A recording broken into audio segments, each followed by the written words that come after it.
KBC में करोड़पति पति। सूरज के जीवन का एक ही फंडा था कि मेहनत तो गधा भी करता है, घर बैठे जो कमाए समझदार वही होता है। इसीलिए उसने कभी नौकरी ही नहीं ढूंढी। इस बात से हालांकि उसकी पत्नी शिखा बिल्कुल भी अग्री नहीं करती थी, पर फिर भी सूरज को समझाना बेकार था। टीवी में कैसे बनोगे करोड़पति का ऐड देखकर उसे लगा कि बस अब तो घर बैठे ही वो करोड़पति बन सकता है, और उसके पीछे उसने अपने सारे सोर्सेस एक्टिव कर दिए। 2 हफ्ते में उसके कलीग के साले के पड़ोसी के बेटे का सोर्स निकलता है जो कि उसे शो में पहुंचा सकता है, और सूरज उससे मिलने चला जाता है। अच्छा, तो हमें मुकेश जी बता रहे थे कि आप हमें शो में पहुंचा सकते हैं। हाँ, उसमें कोई तकलीफ नहीं है। मैं कल अगर कोशिश करूँ तो इसी महीने में आपका नंबर आ जाएगा। अरे ये तो बहुत बढ़िया हो गया। अच्छा, वो सिलेबस और क्वेश्चन पेपर का कोई जुगाड़ है क्या?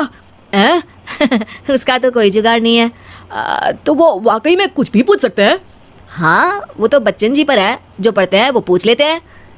पहली कोशिश फेल होने पर अब सूरज के सामने एक बहुत बड़ा सवाल था कि आखिर जवाब कहाँ से लाए।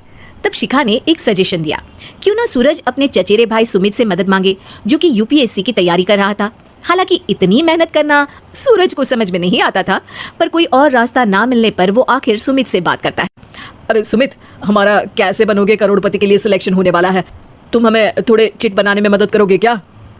अरे भैया, चिट बनाए तो सालों हो गए, उसमें हमारा एक्सपर्टीज नहीं है, बल्कि आप बोलो तो हम आपकी पढ़ने में जरूर मदद कर सकते हैं।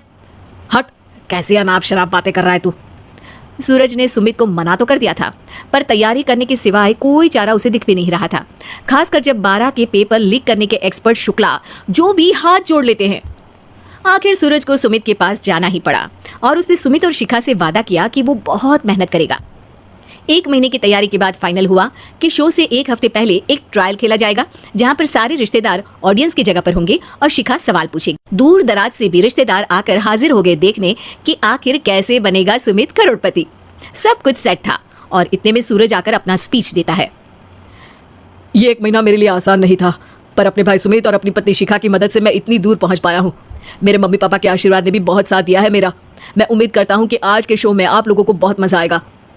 साक्षी पहला सवाल पूछती है और पूरे कमरे में सन्नाटा छा जाता है। इंडिया में कितने स्टेट्स हैं? 3, सॉलिड, लिक्विड और गैस। अरे रुकिए, तो ऑप्शंस तो देने दीजिए। इतने में 5वीं कक्षा का चिंटू बोल उठता है। अरे क्या मामा, आप तो पहले सवाल पर ही आउट हो गए।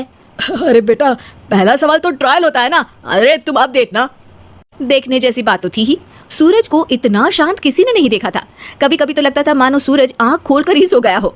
मामा जल्दी करो प्लीज, कल सुबह पनवेल भी तो निकलना है। अरे हट, कंसंट्रेट करने दे मुझे।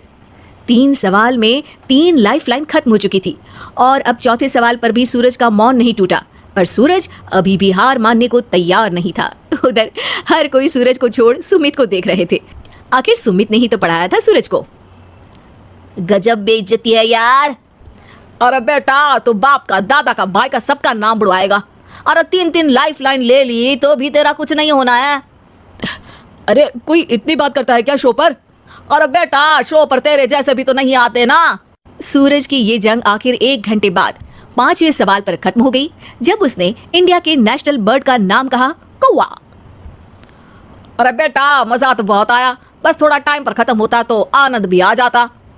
ताने बारिश के बूंदों की तरह बरस रहे थे, और सूरज को भी समझ आ रहा था कि ये करोड़पति बनना शायद उसके बस के बाहर की बात है, पर वो आखिर ये बात मान कैसे लेता। वो सख्त लौंडा जो ठहरा, उसने सोचा कि बेइज्जती तो हो ही चुकी है, पर अगर मैं हार नहीं मानूं तो शायद कुछ हो सकता है। शिखा तुम देखना, असली शो में आग लगा दूंगा, आग, करोड़पति बनूंगा मैं। हाँ, सब्जियां खत्म हो गई है घर पे, ले आओ, पहले पति बन जाओ फिर करोड़पति बनना। अरे गजब बेइज्जती है यार। बेटा, अभी तो घर पर ही हुई है, 1 हफ्ते में तो तुम देश के सामने करवा कर आओगे। वैसे जब टीवी पर जाओ ना तो बस अपने मम्मी का ही नाम लेना, ठीक है? कोई पूछे तो बोलना कि पापा नहीं है मेरे। अरे पढ़ाई की, पेपर निकलवाए, इतने सारे लोगों को खाना खिलवाया, क्या फ़र्क पड़ा? इसीलिए मैं कहता हूँ कि मेहनत तो गधा भी करता है, घर बैठे जो कमाए वही सिकंदर। लेकिन मामा, गधे भी जानते हैं कि हमारा राष्ट्रीय पक्षी मोर है।